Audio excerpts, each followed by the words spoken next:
BRS మాజీ MLA Bollam Mallayya Yadav కూడా join అయ్యారు. తెలంగాణ భవన్ వద్ద హైటెన్షన్ వాతావరణం నెలకొని ఉంది. ప్రధాన ప్రతిపక్షం అయి ఉండి కూడా మొన్న మాట్లాడడం జరిగింది. పల్కా సుమన్ మాట్లాడిన మాటల సందర్భంగా కూడా పోలీసులు తెలంగాణ భవన్ కు చేరుకున్నారు. ఆయన అరెస్ట్ కూడా రంగం సిద్ధం చేస్తున్నారు. ఆయనపై పలు సెక్షన్ల కింద కూడా కేసులు నమోదు చేశారు. గతంలో కూడా తెలంగాణ భవన్ ను పేల్చేయండి అంటూ కూడా పీసీసీ అధ్యక్షుడిగా ఉన్నప్పుడు రేవంత్ రెడ్డి కూడా ఇలాంటి కామెంట్స్ చేశారు. బట్ మా ప్రభుత్వంలో ఉన్నప్పుడు మేము ఎప్పుడు కూడా అలాంటి చర్యలకు పాల్పడలేదు. బట్ ఇప్పుడు ప్రభుత్వ సమస్యల గురించి కానీ రైతుల సమస్యల గురించి కానీ మాట్లాడుతున్న డైవర్షన్ పాలిటిక్స్ చేస్తున్నారు అంటూ కూడా కావాలని ఇప్పుడు అరెస్టుకు చేస్తున్నారు. రాష్ట్రంలో చాలా సమస్యలు ఉన్నాయి. బట్ హుటాహుట్న ఇప్పుడు అరెస్ట్ చేయాల్సిన అవసరం ఏముంది? ఇంకా ప్రభుత్వ ఆస్తులకు సంబంధించి కూడా ఏవి నష్టపోలేదు కదా, ఎందుకు ఇలాంటి నిర్ణయం తీసుకున్నారంటూ కూడా అటు బీఆర్ఎస్ నేతలు మండిపడుతూ ఉన్నారు. రైట్, మనతో పాటు జాయిన్ అయ్యారు బీఆర్ఎస్ మాజీ ఎమ్మెల్యే బొల్లం మల్లయ్య యాదవ్ గారు. నమస్తే అండి. నమస్తే. ఎట్లా చూస్తున్నారు బాల్కా సుమన్ అరెస్ట్ కు సంబంధించి? ఇప్పటికే తెలంగాణ భవన్ కు పోలీసులు చేరుకున్నారు. పలు సెక్షన్ల కింద కూడా ఆయన పైన కేసులు నమోదు చేశారు.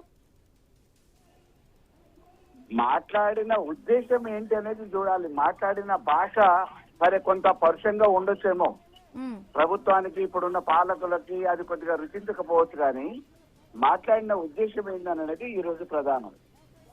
దున్నపోతు మీద వర్షం కురిసినట్టుంది. ఇలా ఏ సమస్య మీద మాట్లాడినా, ప్రతిపక్షాలు మాట్లాడినా, ప్రజా సంఘాలు మాట్లాడినా, సామాన్యులు మాట్లాడినా ఆ సమస్య మీద కనీసం పెదవిప్పని ప్రభుత్వం చెవిటోని ముందు శంఖమూదినట్టే అయింది. కాబట్టి ఇటువంటి పరిస్థితులలో మనం మన సమస్యలు తీర్చాలంటే, ఈ ప్రభుత్వం మీద పోరాటం చేయాలంటే ఉద్యమ పందాన్ని మార్చాలి అని చెప్పే ఉద్దేశంతోనే సుమన్ గారు మాట్లాడి ఉండొచ్చు. దానికి ఏదనంటే నోటీస్ ఇచ్చి పిలిపించచ్చు. కానీ ఒక పార్టీ కార్యాలయాల మీద దాడి చేసి తీవ్రవాదిని అరెస్ట్ చేసినట్టు అరెస్ట్ చేయడం అనేది అప్రజాస్వామికం. ఈ రకంగా చేస్తే మరి గతంలో రేవంత్ రెడ్డి గారు ప్రతిపక్ష నాయకుడిగా ఉండే అనేక సందర్భాలలో మాట్లాడారు, వారి సహచరులు మాట్లాడారు, అనేక రకమైన పరుష పదజాలంతో మాట్లాడినప్పుడు మరి వాళ్ళకెందుకు వర్తించదు? ఇవాళ అధికారం ఉంది కదా అనే ఉద్దేశంతో మాట్లాడేటోళ్ళని అందరినీ మీద చట్టాన్ని ఉపయోగించుకొని ఇష్టారీతిగా అరెస్టుల పేరు మీద జైలుకు నెడతామంటనో, కేసులు బనాయిస్తామనంటనో ఇది మంచి పద్ధతి కాదు. ప్రభుత్వంలో ఉన్న మీరు సద్విమర్శగా తీసుకోవాలి. విమర్శల్ని మామూలుగా పరిగణలోకి తీసుకొని సర్దిద్దే ప్రక్రియ చేయాల. అంతే తప్ప కేవలం వాళ్ళు మాట్లాడేది కాబట్టి మా దగ్గర చట్టాలు ఉపయోగించుకొని అధికారులని ప్రయోగించి పోలీసు వ్యవస్థను ఉపయోగించి అరెస్టులు చేస్తాం, జైలు నింపుతామని అంటే ఇంకా రానున్న 2.5 సంవత్సరాలుగా ఆ జైలు కూడా సరిపోవు మరి ఇట్లా మాట్లాడేటోళ్ళు అందరినీ లోపల పెడితే.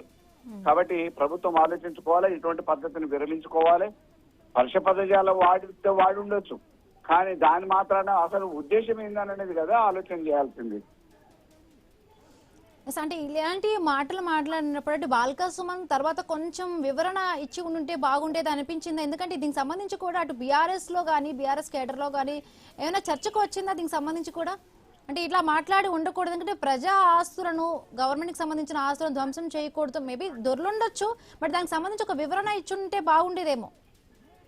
తెలంగాణ ఉద్యమం అప్పుడు కూడా శాంతియుత వాతావరణంలో ఒక రక్తపు బొట్టు చిందించకుండా సాధించిన ఉద్యమ పార్టీ మాది. ఇటువంటి ప్రేరేపించే మాటలు మాట్లాడటమో లేకపోతే ఇటువంటి విధ్వంసకరమైన చర్యలకు పాల్పడటం అనేది మా పార్టీ సిద్ధాంతం కాదు, ఉద్దేశం కాదు. మా ఆదినాయకుడు కేసీఆర్ గారి నాయకత్వంలో గాంధీ మార్గంలో తెలంగాణను సాధించడం, అదే క్రమంలో ప్రభుత్వాన్ని కూడా నడిపించడం. మరి మేము 9.5 సంవత్సరాల కాలం పదవిలో ప్రభుత్వంలో ఉన్నప్పుడు కాంగ్రెస్ నాయకులు అనేక రకమైన మాటలు మాట్లాడేది. ఇట్లా చేసుకుంటూ పోతే బాగుండేదా? కాబట్టి ఆలోచించుకోవాల్సిన అవసరం ఉంది. మాట్లాడిన వాళ్ళ మీరు జైల్లో పెడతామనంటే పద్ధతి కాదు, కేసులు బనాయిస్తామంటే పద్ధతి కాదు. ఇది సోషల్ మీడియాలో పెట్టిన క్రిషాంత్ని అదే రకంగా చేసిరు. అనేక సందర్భంలో కొండ సందీప్ని అరెస్ట్ చేసే ప్రయత్నాలు చేసి పోలీస్ స్టేషన్ కి పొద్దున పిలిచి సాయంత్రం వరకు పిలిచిరు. మా అధినాయకత్వం కేటీఆర్ గారిని అసందర్భంగా అక్రమంగా కేసులలో ఇరిచేయాలనే ఆలోచనతోని ఈ రేస్ కార్ అన్నారు, టెలిఫోన్ ట్యాపింగ్ అన్నారు, అనేక రకమైన ప్రయత్నాలు చేసారు. ఎక్కడ కొండవి ఎలకలు పట్టే ప్రయత్నం చేసారు, ఎక్కడ ఆధారాలు లేక ఈ రోజు కామ్గా ఉన్నారు. కాబట్టి సోషల్ మీడియాలో పెట్టినా మేము అరెస్టులు చేస్తాం, జైలు నింపుతాం, పోలీస్ స్టేషన్ లో వినిపిస్తాం, మాట్లాడితే లోపలేస్తాము అని అంటే అధికారం ఉంది కదా అని చెప్పేసి చట్టాన్ని ఇట్లా దుర్వినియోగం చేయడం కూడా మంచి పద్ధతి కాదు.